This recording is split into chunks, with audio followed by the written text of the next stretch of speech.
Ada rezeki tu. Rezeki pun dah masuk mulut, miss. Iya. Aduh. Maknanya abang kena beli medkit sekali kot. Tak ada. Ada detik, ada detik. Sini tak ada. Bimat. Abang Ada, jual ada. burger je. Tak apa dah bang, abang tunggu di belakang. KKB Pasal ada doktor kerja kat lah. sini lama bang. Doktor kat sini sudah. Tadi dekat Maaflah, depan tu. saya baru. Lah, iya ke?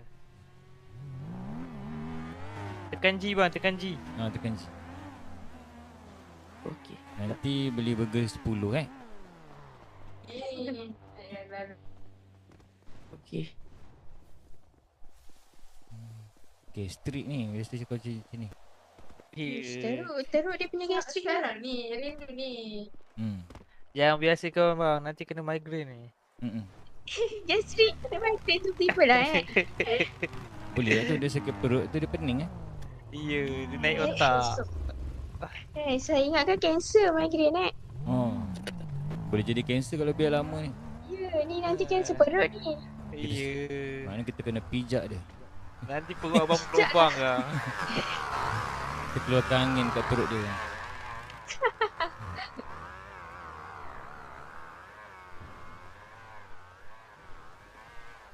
Sidai bang.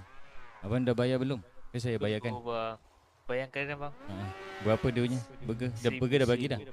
Saya dah bagi. Burger berapa dia punya? 1000. 1000. Iya. Oh Allah, abang ni dah pensan.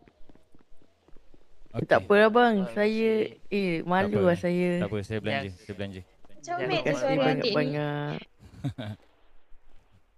Sian abang burger nak buat kerja lagi. Nak jalan. Iya bang.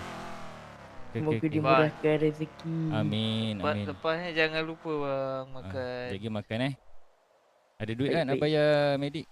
Ya bang, makan Ada. lah. Saya ada Bapak. lagi 500. Tu motor bang. 500 je.